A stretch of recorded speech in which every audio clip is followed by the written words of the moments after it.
I don't know how much you know about this podcast, but we've been trying to get you for a while because we're huge fans. I'm a really big fan. Jessie's a stalker. I need I'm to chill out now. I need to stop. I love. You're stalkers. lucky you're not in our house because I probably would have roofied you and you wouldn't be going home. But yeah, usually we cook for you. Mate, so I know. The get up, and everybody gets really hungry when they listen to you. Oh, really?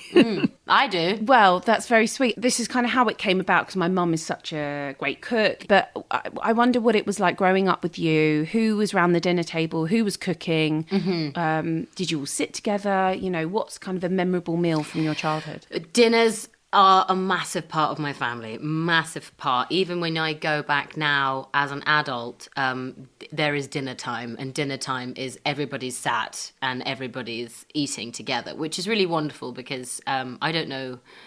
I remember as a kid going to other people's houses for dinner and it not necessarily being such a tradition to sit down and eat together. And I remember really recognizing that as a kid. My dad is an amazing chef. He has this amazing ability to just look in the fridge when there's nothing in there and make something incredible. And my mum is the queen of stews and soups and all of that stuff. And couscous, she has like random things that she's mastered. So yeah, food has been a massive part of my childhood. And as I said, everybody eats so fast, so quickly, and it's just like hoovers. But I'm from a big family, so that makes sense. How many children in your family? How many brothers and sisters? There's 4 of us. Are you the oldest or the youngest? I'm the third. What does that count as a middle child then? Yeah, well, the thing is, though, I was the youngest for about 7 years, and there was never any chat about another one. I was like the baby, and everybody knew that. And then suddenly, on my mum's birthday, my mum drops a bombshell, which is that she's pregnant, and she's so excited by it. And I remember being shocked, doesn't even sum it up. I was like, what? Why didn't you consult me? Why didn't people ask if I was okay with this? And I remember getting up from my chair as my mum told, she was like, look, I'm an older mum and I have some very exciting news, but we all need to be really careful because, as I said, I'm an older mum and I'm pregnant and I'm so excited. And I remember I got up from my chair, I walked over, we had these French sliding windows, and I slid the door open, slid the door shut, picked up one of those bamboo sticks that like stick in pots, picked that up and just smashed it to bits. Oh my goodness. So it was a really positive reaction. I was so disappointed that I wasn't enough for them. And how's it, do you get on with your younger sibling? Oh, love her. So you didn't try and push her out of the Moses basket or anything like that? No. I had about 4 months of being really bitter about it. And like, I think it was the only time I've believed in God. And I kept on saying, please God, please don't do this to me. She doesn't need to come. She doesn't need to come. It'll be fine. And I remember my mum was being an amazing mum and trying to like excite me, and she took me to mother care and let me buy anything I wanted for the baby. Or I remember her constantly saying, as I told you, I'm an older mum, so I need you to really help me. I need you to make sure that I'm eating the right foods and, you know, I don't do anything bad. And I would take this as ammo and I'd be like, oh, okay, all right. So she thinks that the baby is going to come in 9 months. Okay, all right. And I'd be pleading every single day. And then it got to 4 months and I was like, okay, she's coming now. And then I was so invested in her, so invested. I loved it. It was great. I had a real life doll that pooed and weed and needed feeding. And it was wicked. I had a great time. Your mum is super glamorous. She is. Oh my gosh. She was your partner, wasn't she? Didn't she accompany you to the Oscars? Yeah, and her dress was, oh my goodness. She did look fabulous. I was very jealous. She looked fabulous. But I think she's a lot younger than me. Yeah, probably, Mum.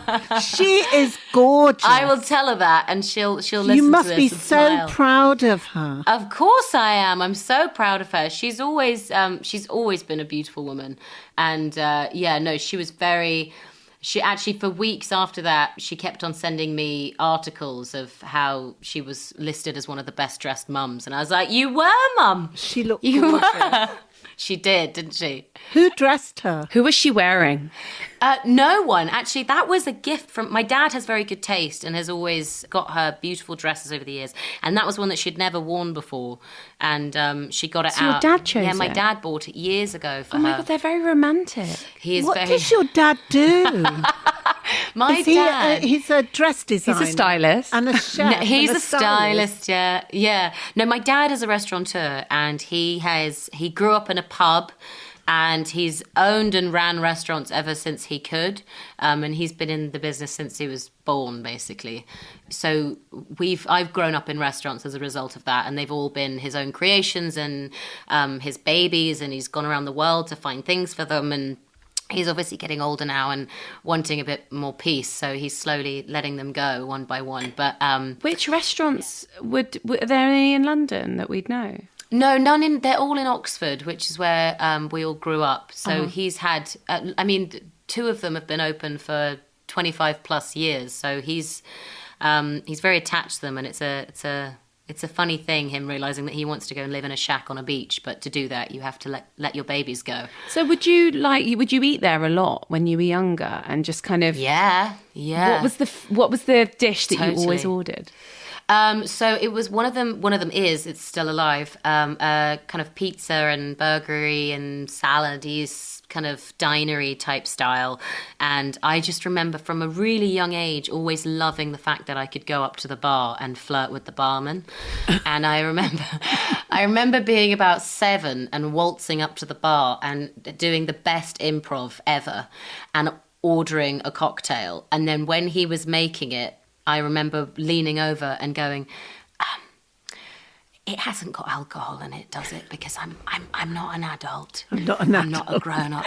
I'm not a grown-up.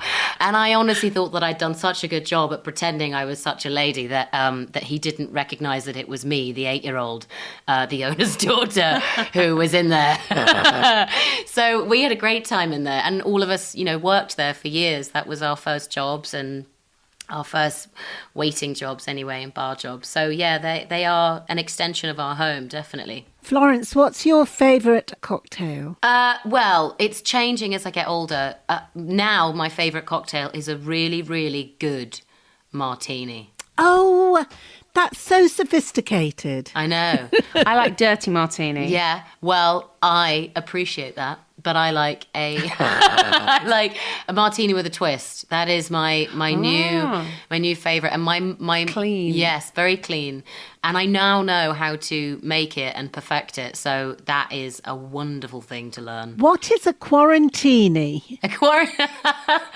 A quarantini is where you make a martini, but you fill it with the fizzy vitamins, like the sachets of vitamins. Oh, I didn't think- know that. Oh, you don't just drink it in quarantine? Oh, maybe, but I thought I saw a picture of someone with a quarantini, and then in the bottom there was a sachet of like the vitamin C fizzy sherbet stuff, and I think Like Barocca? yeah, I think they put it in that. I couldn't think of two more revolting things mixed together, but hey, it's going to keep you alive and healthy, so go. Oh, God. Yeah, maybe, Mum, you should switch from Cosmos to Quarantinis. No, maybe not. What's your favourite cocktail? Cosmo. Is it? Yeah. What goes into that? Vodka, Yeah. triple sec or Cointreau, Cointreau? and cranberry juice. And lime. Yeah, a little lime, but only just a little Yeah. squeeze, because they usually put the orange peel in. Yeah. Well, they do if they're being fancy.